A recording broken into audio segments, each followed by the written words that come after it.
am Dr. Cindy, and I am your host of the Positively Altered podcast. I am a chiropractic internist and nutritionist, and most recently, a first time author of the book called Positively Altered Finding Happiness at the Bottom of a Chemo Bag, which is a memoir of my walk through Hodgkin's lymphoma. We'll talk a little bit more about that at the end. Today, however, I am super nervous because we are going to talk about a subject that actually challenges me in a way I never thought I'd be challenged. Artificial intelligence. Some of you are probably nervous too, and some of you are probably super excited. These two words scared me when I first heard about it because I thought, oh my goodness, this is going to replace human beings. And especially in the medical field, nobody's going to need me anymore. You're going to stick your arm into a bot and get your vitals read, and it's going to spit out a bunch of information that I could be spitting out after 25 years of experience, and it's totally going to replace me. What I've since learned is it's not really meant to replace me, but maybe it's going to add value to all of the things that I currently do, and maybe even some of the things that you do. So today's guests, which I'm going to introduce you to in a minute, are going to talk all things artificial intelligence with a caveat. So we're going to take a quick break. Go ahead and figure out how to work your technology. And if you have questions, come back. We're going to talk all things AI after my very important sponsors give you a little bit of information. Stay tuned. We'll be back in a moment.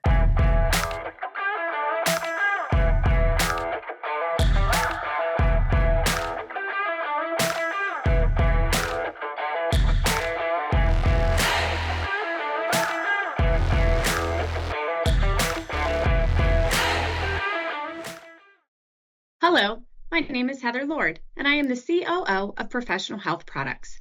Cutting corners is an all too common practice in the dietary supplement industry. When my father founded Professional Health Products, he sourced the cleanest, most biologically active ingredients from around the globe. Today, that commitment remains, which is why the finest healthcare practitioners, like Dr. Cindy, have trusted us for more than 40 years.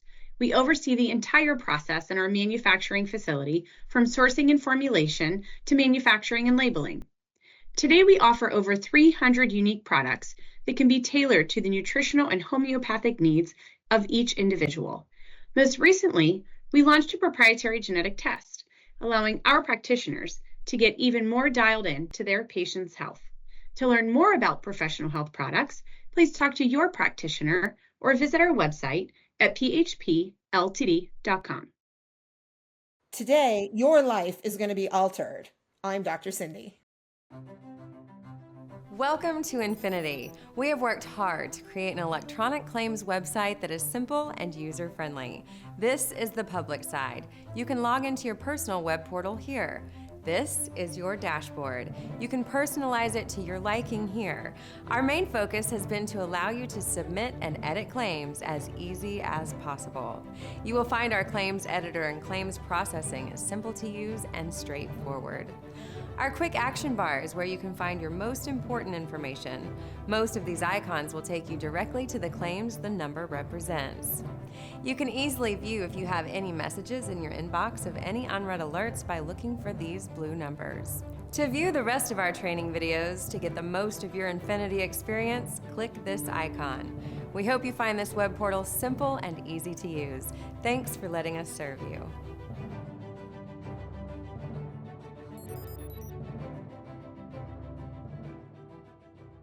I'm Dr. Cindy. Who wouldn't want to join me for the Positively Altered podcast?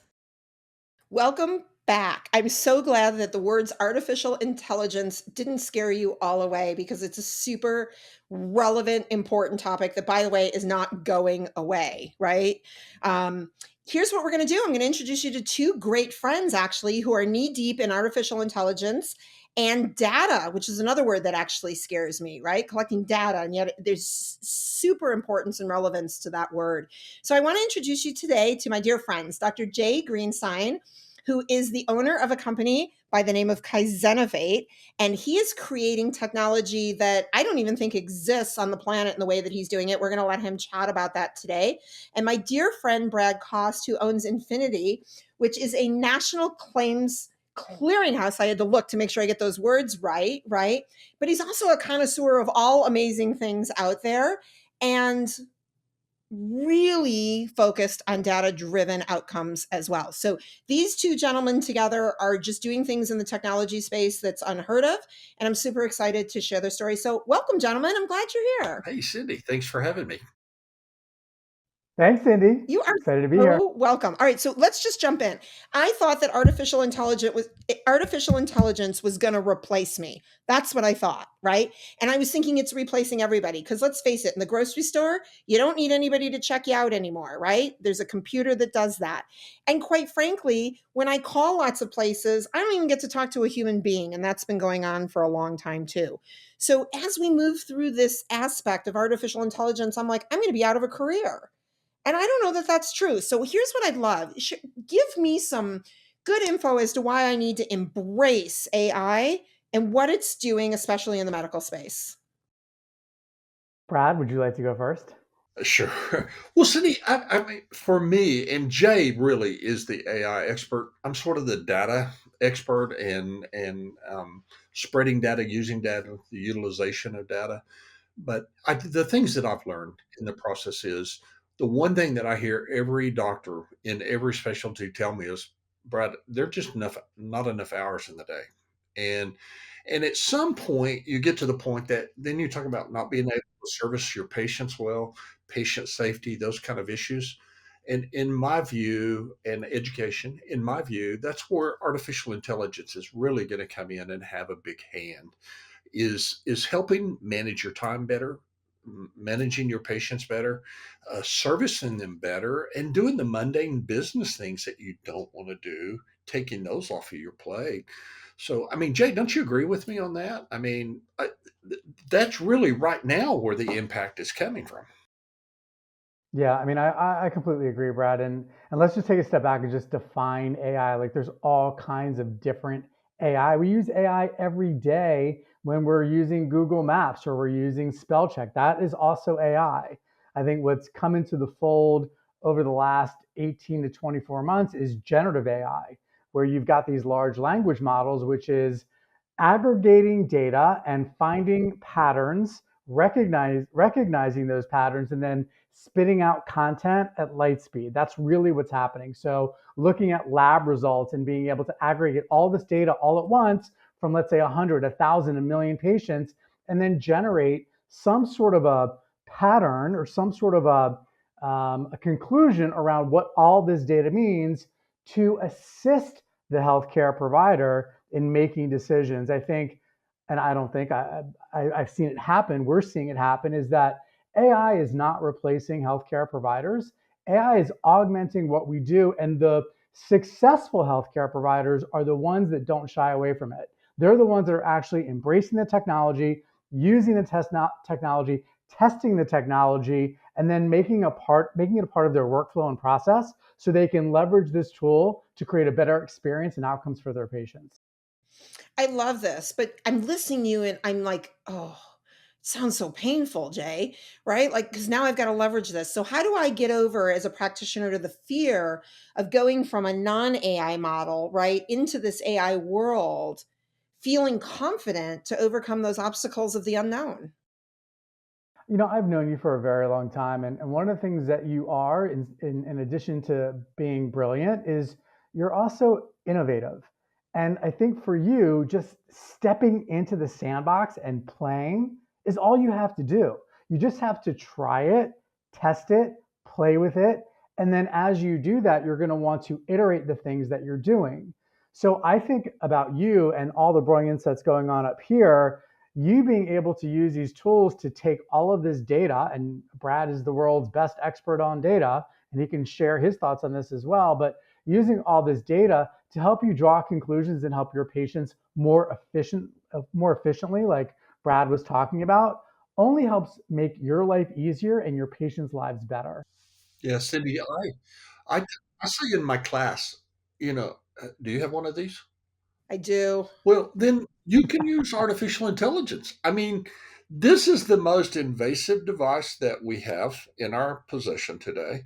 This aggregates and uses AI to look for patterns. It's looking for how you call, when you call, and that's how all of a sudden we start getting things popping up on our phone. And it is using AI for to look, like Jay said, in lightning speed to give those information about things that you're interested in. And is somebody watching over us? Nah, I don't know, but I would think that we will get watched over all the time when it comes to data collection. It happens in the way we bank. It happens in all aspects of our lifestyle.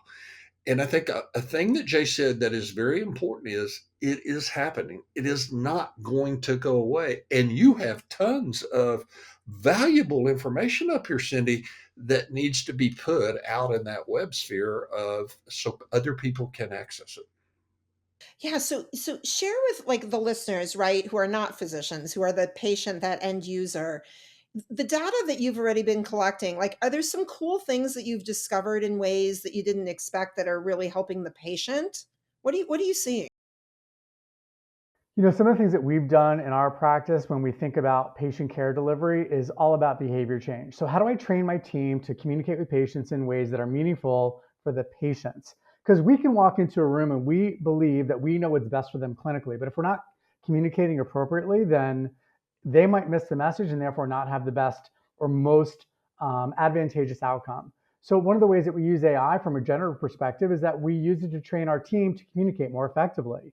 So, how do we use um, behavior change models like BJ Fogg's Tiny Habits or James Clear Atomic Habits, which everybody knows about that book?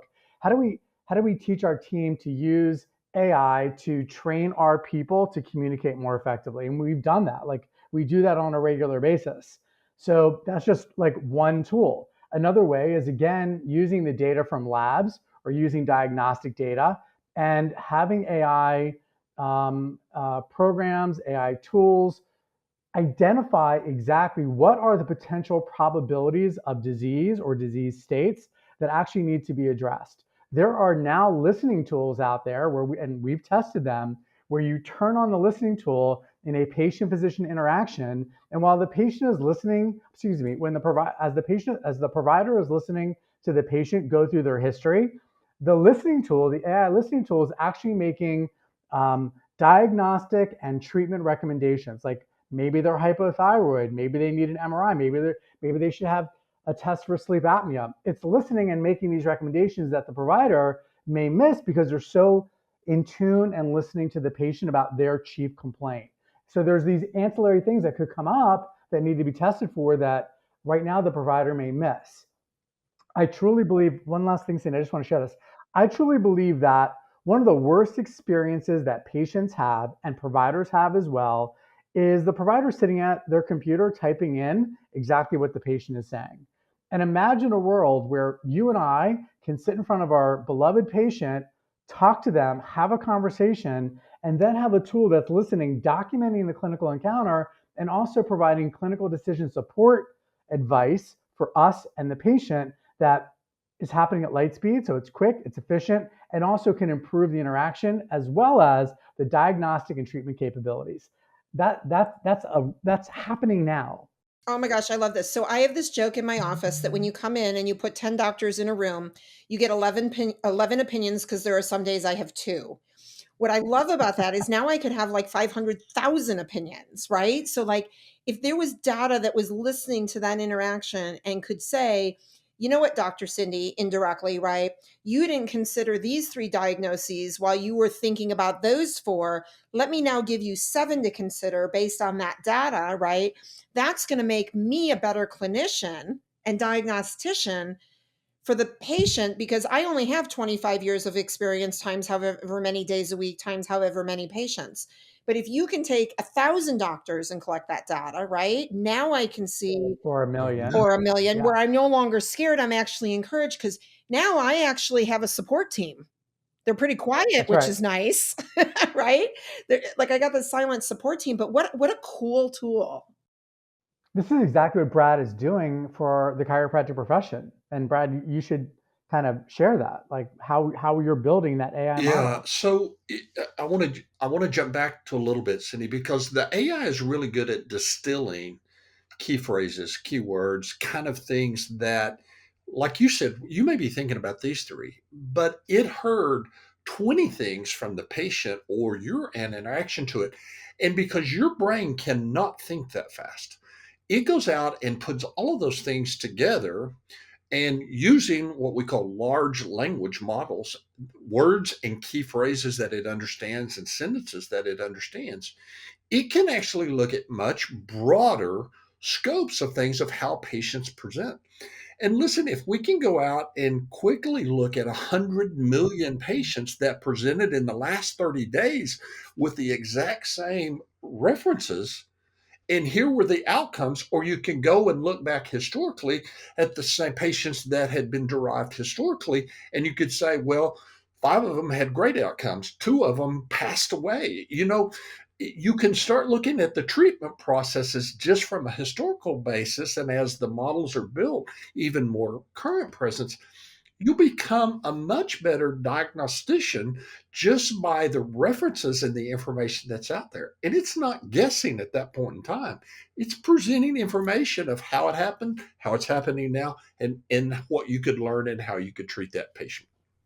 So, how important am I still? And I don't mean me personally, but the physician or anybody else in this model. Because again, if the intelligence is so great and can almost be more broad than what I'm capable of in my brain, how does that affect then the doctor patient relationship where we still have a human involved in this experience? Well, if you actually look at studies where they're blinded studies and patients are asked to, here's AI responding and here's a human responding, it seems like people are saying in blinded studies that the AI is more empathetic than humans.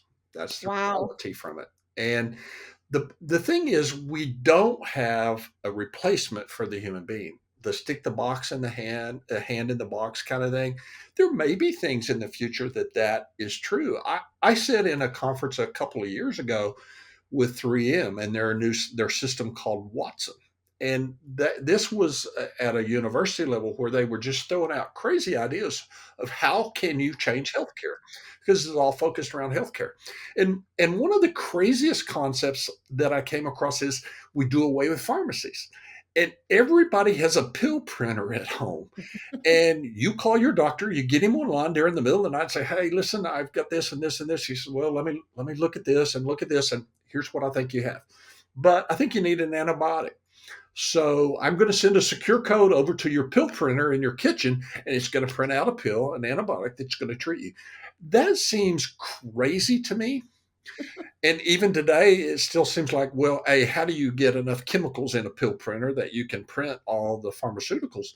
But you know what? If you start thinking about it from just a sheer theoretical sense, is you could maybe do a lot better control of the chemicals that get put out. You could do a lot better control of people that shouldn't have pills, certain pills. I mean, there are some theoretical things that artificial intelligence and that communications that technology brings that may revolutionize and change healthcare in some of the ways that the three of us believe very strongly in.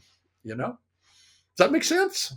Yeah, It does, and maybe we still need the humans to punch the holes in that, right? So to your point, where is the good that comes from this, and where are the challenges that may not be so good, so that we make sure we overcome those? The other side of it that Jay was referring to earlier is there's some other sides of AI that help us just in the analytical side of understanding what's going on.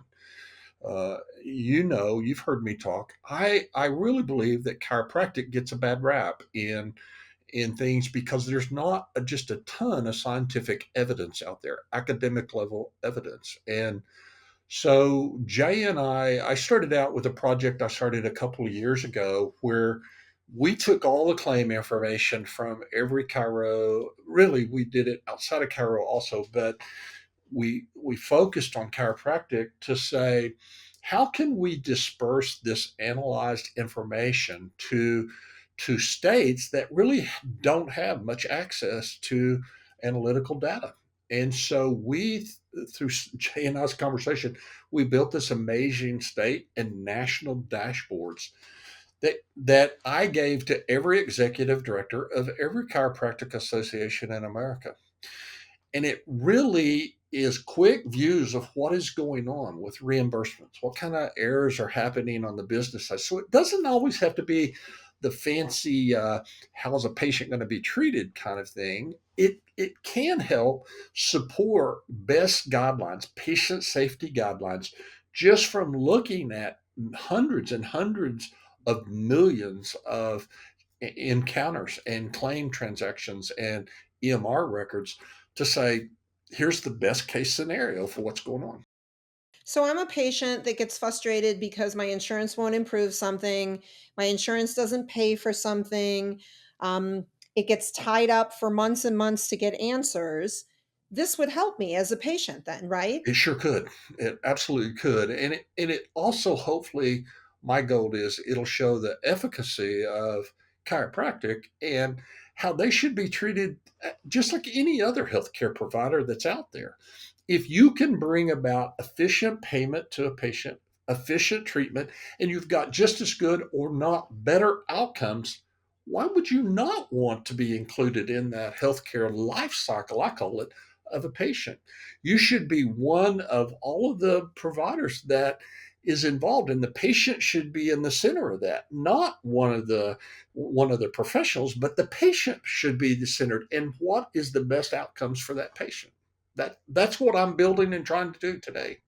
I love it. So if I'm hearing you correctly, artificial intelligence is going to really support that patient being in the center of We everything in a better way. we've built a tool that it works exactly that way, and all we built AI to look at what are the most significant healthcare problems of that patient, mining through claims data, through EMR records and patient interactions.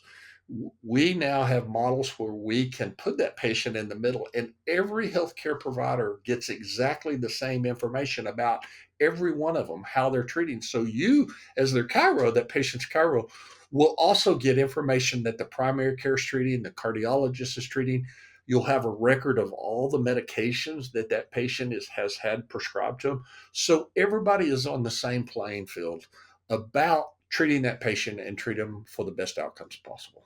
Yeah, I love this. I even had a patient this morning that, we spent an hour trying to get some medical records from different places so that I can put the pieces of the puzzle together, and just A, what a nightmare it is to get. And then B, I've got to sit down and spend time, right, sifting through everything, and all the reports look different and figuring out if it's thorough. And I just keep, as I'm sitting here, I'm thinking, Jay, why was I so scared of AI? Like this like I need this, Yeah, right? You know, I yeah. think back, I don't remember how many years it was ago. We were sitting in a coffee shop, right, in Washington, D.C. And I really did say to you, I'm like, you know what? I want to create a kiosk. And you go to the mall, and just as I opened with, you stick your arm in and you get your vitals and your blood drawn, and out spits out, right, a bunch of nutrients that you need, because I see that somehow being really important in the future. And I had no idea what I was talking about, right? I think I was actually talking about AI and too scared to even, I mean, AI in my world is autoimmune. We use the initials differently, right? So, was really scared. And I think it's been interesting to watch you grow as not only a doctor in this space, but an innovator of the technology along with Brad, from probably even before the moment you and I sat in that coffee shop to what you're doing now. So tell me about Embodi. Like what has this turned into? Where are you at with your technology? I would love to talk about that, but really quickly, I just want to share a couple of really important points. One is all the data that's being aggregated, and the use of AI and putting the patient at the center actually helps not just the provider make better healthcare information, health decisions, but most importantly, the patient. Imagine a world in which the patient has access to this data, their own data, and can use the best in evidence and their personal data to help them make decisions. I think that's a really important Yeah, it point. is. The other important point that I want to get to is, you asked, are providers going to be replaced? Am I going to be replaced with AI? And I just want to be like brutally honest here. And I think the answer is possibly. And I think we need to face that fact. If you're a radiologist and you think that you over time will outperform a computer looking at lesions in an X-ray or an MRI or a CT that is all based on computer technology, you're high. Like you're just not going to be able to do it. And we've already and there's already studies. There's been many studies that have demonstrated that that humans are not as good as picking up these lesions as the AI systems are. So like I think we just have to be honest with ourselves and say in certain disciplines in healthcare and in our lives, AI may outperform humans, and we've got to be okay with that. And again, those that have the education and have used the tools can find avenues in which it can be used like to augment our work in our lives. So I wanted to share that. As it relates to Embodi, this has been a life project that started with how do we improve outcomes for patients, and having Brad as a mentor and having you as a close friend, and just talking about what are the things that we need to do in order to change behavior so that patients get the best outcomes is really where we've landed. And so we built a patient-facing app and a provider-facing portal to use behavior change technology and gamification and AI to help patients get better outcomes, and also to reward providers for providing those better outcomes and adding more value to the patient journey. So in short, like that's what we've done. We've got an app that a patient can use to get all of their home exercises, which is then utilizing AI to help customize the patient's exercise program based on how patients are reporting how they feel after they do each exercise. So if they feel great after an exercise, then they get a more functional version of the next exercise. If they feel worse, then we regress them and give them an easier version. All this is done through AI. The provider has insight into this. They can see what's happening on the provider portal, but the technology is happening very, very quickly to ensure that patients get what they need when they need it. They can also do things like schedule appointments and reschedule, and also HIPAA compliant messaging with the provider. They can communicate with the provider on a regular basis.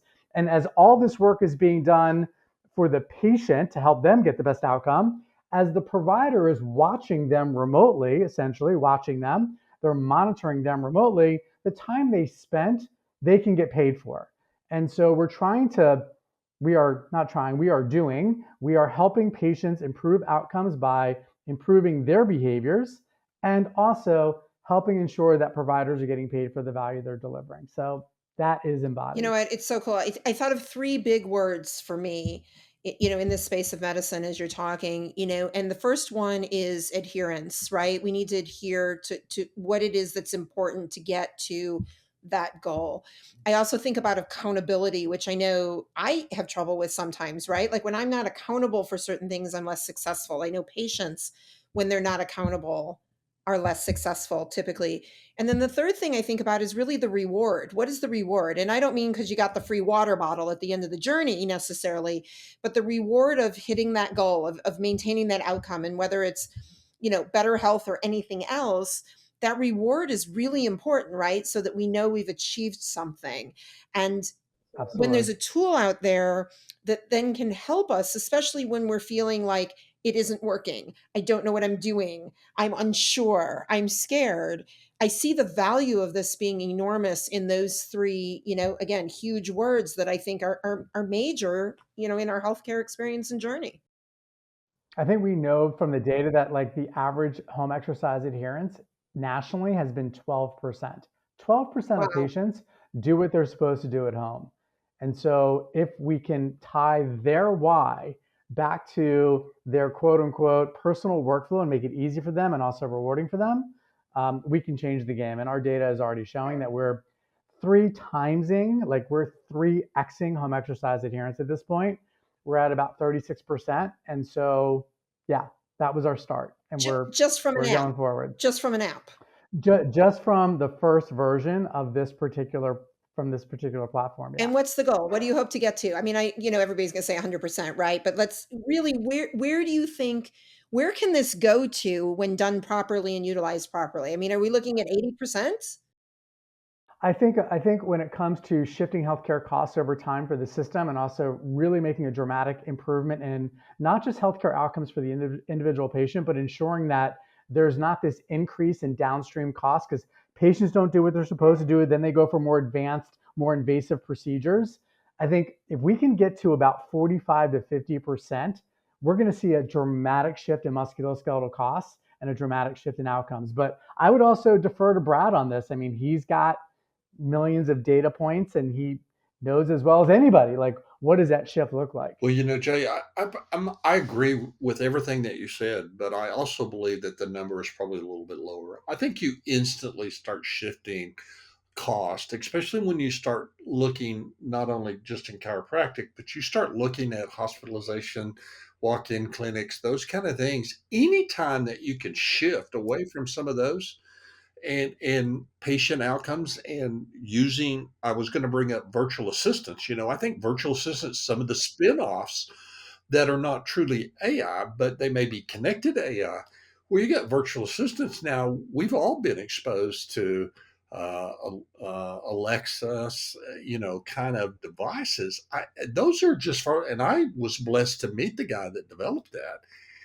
And I asked him, I said, what was the genesis? Why did you want to build this? Just to listen in? Or he said, no. He said the only goal that the company had was to eliminate the keyboard and the mouse because they felt like speech synthesis would be such a big part of AI and the future of programming that sitting there and crunching, you can only type so fast, being able to speak at that kind of volume. And now look at it, it's in our cars. I mean, it's in our homes. It's so I believe this virtual assistant side of this, Cindy, may transport us to a point for you guys as a healthcare provider where that virtual assistant is taking over some of the tasks. But the good thing is you're going to see more patients. You're going to be more efficient with their outcomes. You're going to educate them through these personal assistants. Imagine somebody becoming a senior elderly person's roommate, basically, that lived by themselves that said, hey, Betty, did you take your pill this morning? It was a little brown oval when it had a big M marked on it. You need to take that 3 times a day. And I got a message from the pharmacy said, we haven't even gotten that picked up yet. Nobody's delivered it. I think there will be those kind of innovations that really will start shifting this healthcare cost piece to the point is you can't exist without it. Healthcare today is $6 trillion of money that's going back and forth between patients, insurance companies, and the providers. It is a huge number in my eyes. It's so cool. It's funny. I still struggle mentally with this. It's so cool. I'm so excited. I want to learn more. And yet I have this virtual note taking program that I signed up for free. And now it follows me to every meeting and waits for me to go. And even when I cancel the meeting, I get a note that says, hey, I'm waiting to take notes. And I don't even know how to turn this thing off. So I still have an enormous, truly like, and I'm like, I'm just going to apologize for Otter. He shows up. I have zero control when he makes an appearance, and we're just going to learn to embrace and love him and, go from there. So I definitely have a lot to learn. So before we take our break, I do have like a burning question, right? Here we go. I'm going to give you guys $20 million and all the free time in the world. What's the one thing in the AI data space you would want to create if time and money were not an issue? Well, I can tell you for me, Wow, that's I a can great tell you for question. me, it's to finish up the data lake project because not that I need $20 million to do it. Time would be an important thing, but to me, it is something. You talk to people like Heidi Havoc, who is one of the top researchers in the field. She believes that this contribution may change the face of the chiropractic profession more than it has ever done it before. And as I've gotten deep into it, I think I might agree with her. And not only in that profession, but the merger of other specialties doing the exact same thing, we might truly learn a lot more about healthcare that's been kept from us from the pharmacy benefits managers, the people out there that are more worried about the money than truly how patients are treated. And I think we may have a revolution that changes all of that over this. Oh, I hope so. Jay, what would you do? Yeah, I mean, I love that answer, and it's so altruistic, just like, Brad is. I would want an AI built yacht that would sail me around the world to like go to exotic places because like I just want to have fun. But no, honestly, like, I mean, that is kind No, of it's true, kind of true, right? but, It's kind of but, true. I know you, Jay. He's a It's but, little kind more bougie than but, I am, though. You know that. yeah, but you guys will be with me, so it'll be super fun. But I will say this, like, I love what you said, Brad, because it actually made me think about justice in the healthcare system. And one side of justice in the healthcare system is doing exactly what Brad is doing, which is building this data lake so we can identify how to improve healthcare outcomes over time and demonstrating like what professions are actually delivering the most value. And remember, value is outcomes divided by cost, and we're going to have that data. But I also would love to build something that would identify all of the fraud and all of the injustices in the middleman system. Like if I had $20 million and I could identify all of the bullshit that the insurance companies and the third party administrators were putting providers and most importantly patients through and expose that and expose the politicians that support that, that's what I would do. That would be my project. And I would bring those motherfuckers down. That's what I would do. Well, we do say this is You a can no bleep that filter. out. No, we say this is a no Okay, filter good. podcast, and Bring those motherfuckers down. that's That's what what we I would got. do. It is no filter, Jay. We keep what you say. Now, I do have to tell you where I lack the education and the skill set the two of you have in this. I love the pill imprint idea, but instead of pills, Brad, I want a cowboy boot machine in my house that on demand, no matter how many sparkles, rhinestones, studs, color, height, walking heel, non-walking heel, I want to be able to imprint cowboy boots. So little Brad, selfish you on can make my that part happen. too, Jay. Little selfish. Yeah, That's, So, Brad can make that so happen. Cindy, next time you're in Oklahoma, yes. one of the trades that's taught at Oklahoma State University is cowboy boot making, and they graduate very few people, but they make custom boots. Now these can be $10,000 and $20,000 pairs of boots, but they do. You see a lot of them at O State meetings and stuff. That they are amazing boots. So if you ever want a custom pair of boots, I'm sure you can come to Oklahoma and we get that done for you. You know what, Brad? I just gave us $20 million to advance AI. So 10 grand for a pair of boots What is is nothing. nothing? Nothing. I will write the check. I am absolutely there and in. All right, you guys, we got to take a break because my sponsors are super important to me and we want to hear a couple messages from them. So don't anybody go away. Make sure your virtual assistant is recording the commercials as well. And then we're going to come back for one of my favorite parts of the podcast, some rapid fire questions. So don't move. Hang tight. We'll be right back. This is your weekly dose of Dr. Cindy, the Positively Altered podcast.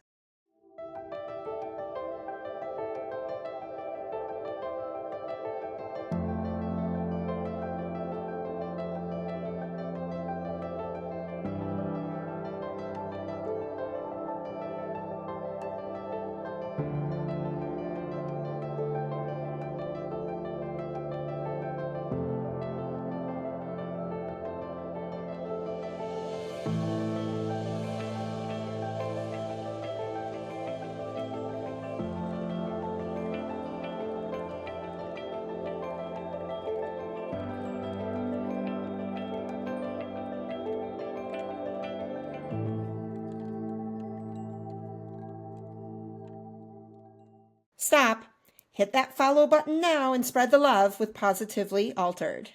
And we're back. And I'm so excited because this is usually my favorite part of the show, although the beginning is also good too. And you know what? I hear your dog. Is that Deputy in the background? Yes, it All right. is. Do you want me to let him out? No, so I want answers from Deputy too. He is welcome to answer the questions, and there might be one or two he Okay. likes. Okay, so here we go. And I guess Brad, you're going to go first because now I got two of you, unless you want to shout it out at the same time. But I don't No, want you to Brad will go influence. first. I'll go second. Okay, I don't want you to influence each other. First question: No. if you could make snow any color on the planet, what color would you make it? I like it white. I've heard you ask that a lot of times, but I like white snow, man.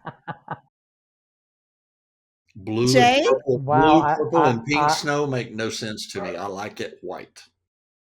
You know what's really weird is the first color that came to my brain was pink, and I hate the color pink. However, I would say like blue, like sea blue. Then how Yeah. would you differentiate the snow from like the ocean or the sea? Or it doesn't matter, you just Because it fall would be in like either way. it would be like a lighter shade of blue. It'd be like you could see the dark, like the darker blue ocean, right? And then you've got this like light sea blue. So if Jay is ever walking around near where the snow is falling in his swimsuit, you're going to now understand why, because he won't be able to differentiate between his blue colors. Okay, love the answers. Ready? Number 2. Jay, you're going to go first. You have to drink Okay. something for the rest of your life. Is it sweet, strong, or sour? Definitely not sweet.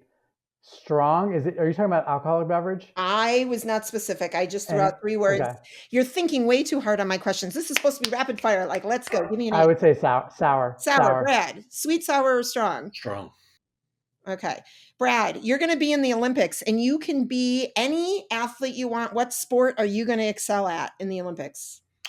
I'd love to be a runner. I am nowhere. I can't even get near running, but I'd love to be a runner. Like by yourself or like relay or long distance or sprinting? I got some friends that are long distance runner that run like huge marathons. I can't even imagine doing that, but I think if you could do that, that would be an amazing Now, task. are you going to wear the short little runner shorts with the long tube socks Oh that we yeah. used to wear Oh, yeah. back in the, I mean, yeah? yeah, sure. Is that your look? No. Okay. Jay, what sport would you pick? Simple. 100 meters in the Summer Olympics, and in the Winter Olympics, I'm going downhill. Oh, here we go. Okay. Yeah. So we got to brush teeth again. As you're going downhill. Because you're going downhill. All right. Ready? Okay. Now, everybody always asks the question, right, of what famous person would you like to have lunch with if you could pick anybody alive or dead? I actually truly don't care. I want to know what meal you would eat with that person.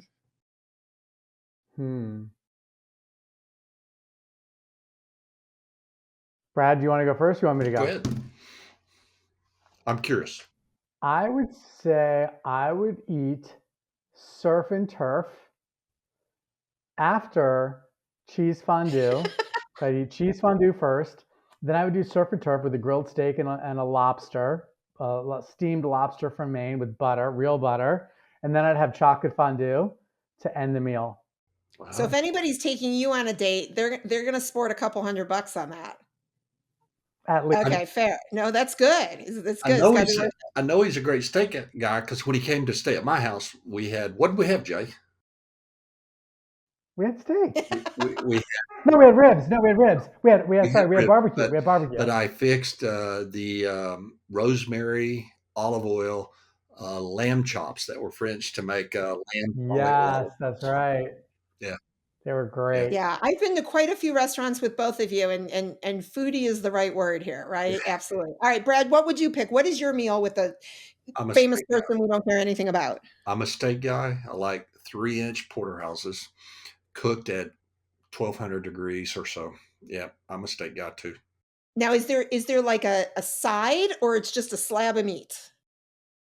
I can do just the slab of meat, but it's got to be very good quality meat. It's got to be butchered correctly, and it's got to be thick. None of this inch and a half steak stuff. That's like cheap in my eyes. And it's got to be cooked right. You got to like sear it and caramelize it on the top, but be rare on the inside. You know, I am with you. There is nothing worse than spending money at a great restaurant and having the steak come out inappropriately ordered, and then they take it back and just recook the same steak. I'm with you. It's got to be done perfectly. Yeah. Absolutely. All right. Last and final question, but maybe the most important question you will ever be asked in the history of your life. Okay, that's a little over the top and excessive, but important for today. What was your favorite thing about doing the podcast today? Oh, that's easy. Spending time with you guys. I love you guys. Yeah. And that you know me, and I mean that. Like from the bottom of my heart, that was the best part. I love you guys. Yeah, I say the same thing. We get to do this fortunately all over America and together, and we get to see each other maybe not as often as we would like to, but I just love the conversation. I love it at dinner. I love it anywhere that we have it. I love the conversation. Oh my gosh, you guys are great. So all right. Wait. I will say this. Before we started recording, we were talking a lot about vaginas. That was cool too. No filter, the Positively Altered podcast. We promise you no filter. All right, you guys, real quick before we close up here, Dr. J, if anybody wants to find out more about you, what you're doing, the products, how do people find you? Yeah, you could just email me at drjay, Dr. J, at Embodi Health, EMBODI health.com. And you can check out our website at embodihealth.com. All right. And you're all over social media too, right? Insta Yeah, and yeah, Facebook. All yeah. right. Facebook, LinkedIn, Twitter, yeah, all And we'll over make sure all that kind those of stuff. links are available to all our listeners. Brad, how do we find you? Listen, I'm all over social media also. Jay and I do a podcast together also, TikTok, and that's every Friday morning. And you can jump on that on social media, Brad.Cost. I have a professional page about my speaking recipes. I also am a foodie cook, writing a cookbook right now. And I'm easy to find, but it's Brad.Cost at infinity, INFINEDI.net. And if you guys can't find them, find me at drsindyspeaks.com because I have their cell phone numbers and we can stalk them if need be. But definitely check me out so that you can be part of the community.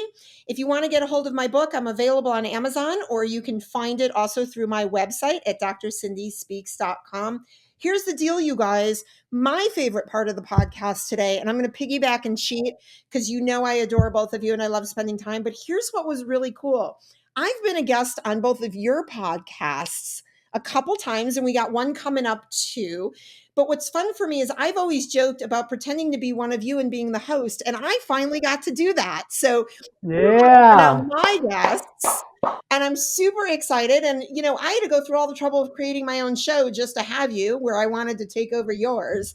But you know what? It was all worth it. So thank you so much, you guys, for being part of the community and the family. I hope that today all of our guests, in one way or another, were positively altered. Everybody have a great rest of your day, your evening, your week, wherever you are. Brad and Jay, love you both. And I'm going to have you back. We're going to do this again. All right, everybody, take care. We'll see you next time.